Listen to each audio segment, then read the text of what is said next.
All right, guys, every teacher has a personal opinion. My personal opinion is there's no teacher that teaches science that should not have an aquarium in their classroom. So, your Oprah moment, you have an entire aquarium, everything included, even a heater. Who gives you a heater? We give you a heater. That's who gives you a heater. All right, so you have this great aquarium. It's just the right size. It can fit anywhere. Inside your classroom, I'm going to kind of unbox it here for you.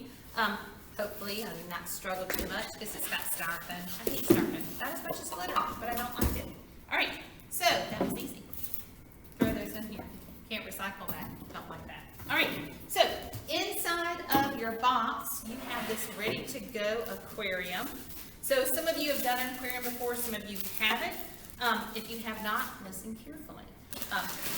You can recycle this. Make sure you do that. Or you can use it for your animals that you're creating with your students. All right, so inside, look at all this great stuff. You have your filtration system that is here.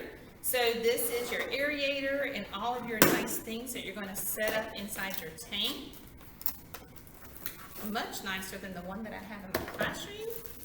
Very good. All right, you have all of your instruction books in here, a care guide for your tank here, a little net for the little guy. Hopefully you won't use that because we all know when we have to end up bringing out the net. All right, then you have a set of food and water conditioner and a little item to help take care of your fish in case he is not feeling well, and your plug-in. You have a little thermometer that's like a sticker that goes into the tank that's mounted here. I'm going to be honest, I'm just going to leave that right there because we bought you a nicer one. So with this, whenever you're getting a tank, the first thing you want to do is you want to make sure you wash out everything. Do not use soap. Okay, fish are very, very fragile animals. You wouldn't really think about it, but especially when they go into a new environment, and any type of soap can be an issue. So you just want to wash it out with some nice warm water. Sometimes if I feel like there's some residue from the packing, if they've had tape or something there, which this one does not, it's really good. But I might use a little salt to just have an abrasive to kind of like make sure it cleans out well. But this is not a saltwater aquarium, so you want to make sure you wash that out really, really well. But warm water is fine. You do not need to use any type of soap at all. And then you'll go through, and anything that's inside the tank that is going to touch your fish, then you want to make sure that it is washed out separately too. So if you're adding in some decorative gravel, if you want to buy a fixture of some kind that the fish can swim in and out of, any of that, you need to make sure that you wash off really, really well. So taking all your pieces out here, make sure once you've washed everything and you're ready to go, that you have a spot in your classroom. You don't want to start filling the tank up and then realize like, I want the tank on the other side of the room. You want to make sure that you have it in the location because this thing gets heavier than you can imagine extremely quickly. All right, they have taped this really well. So we're just going to kind of pull this apart here, pull this off.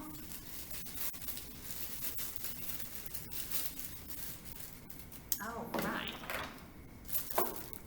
one more piece. All right, so way before you ever put any type of animal into your tank, you want to make sure that you've done all of the unpacking. So the one thing I had a teacher years ago do, she bought her fish at the same time she bought an aquarium. Don't do that. That's a really bad thing. You want to have your fish tank set up with the water that you're going to use for your fish.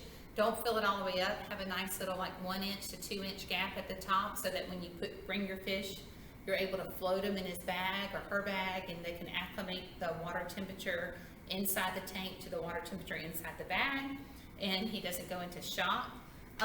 All of your instructions are inside. All your different filtration pieces and things are in here.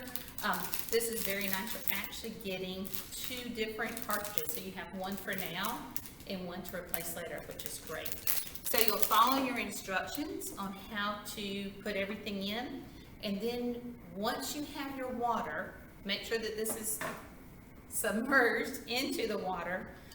You want to turn your tank on and let it run and get aerated, get the everything flowing inside the tank for a couple of days before you actually include your fish in there. If you're going to do plants, which I highly recommend that you do plants, plants are wonderful because if you have a real live plant inside of your aquarium, you don't really have to feed the fish. So when you go off on the weekend, if you go off for spring break, you're not going to kill the fish, which is a very important thing, because as soon as the kids walk in the room, they're going to run back and check on the tank and check on the fish that's there. So once you have set this up, I recommend go ahead and getting the plants that you're going to do. You can buy the plants at the pet store. Go to a reputable pet store. It's nice if they actually reach into a tank and pull the plant out and put it in a bag just like they would a fish and hand it to you. You can go to PetSmart and different places. They have containers of plants. You're taking a 50-50 shot with those. Sometimes they make it, sometimes they don't. So if you like living on the wild side, go there. But if you go into an actual aquarium, then they will literally, like, aquarium store, they will be able to hand you a plant that's probably going to make it, which is a really good thing. Mention that you're a teacher. Most aquarium stores will give you a bigger discount, especially if you're using it and telling them you're using it for science. So that's nice. I personally love a betta fish. Now, some people think betta fish are boring because they see them in the little bowls. But in a tank like this, you will be amazed at how active they are. They will even come to decide if they like certain students and they don't like certain students. I don't tell the students what their signs are. But I had one little boy, every single time he went to the tank, he put his face right up and he would usually tap on it. The betta knew him and would flare his fins out at him, like in his angry pose. And he always go, "Look, Miss Powell, he likes me." I'm like, "Oh yes, he loves you." Okay, so it's just kind of fun, and they move a lot when they have the space to do so. An important thing with a betta and most other fish is that you do need a heater. So we have included a heater for you. So this is a nice expense. I know my heater for my aquarium was almost as much as some of the pieces parts that went in the aquarium. So you will set up your heater inside of the aquarium. All the instruments wrapped up nice in here because it's glass inside. This is nicer than what I have. And this will tell you how to set this up inside your aquarium. And then you have also a floating thermometer that you can keep in here. You don't have to keep it in. You can just test the water occasionally.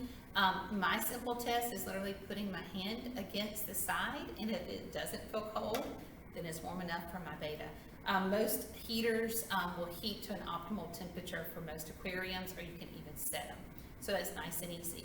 So once you have everything set up, you've added in your rock. You can use a type of river rock. We've included this in your kit for some of the art projects and things, but something like this, you can even use like the glass marbles, like what we have included in your kit to put in here. And you've added in your plants, and it's nice in here.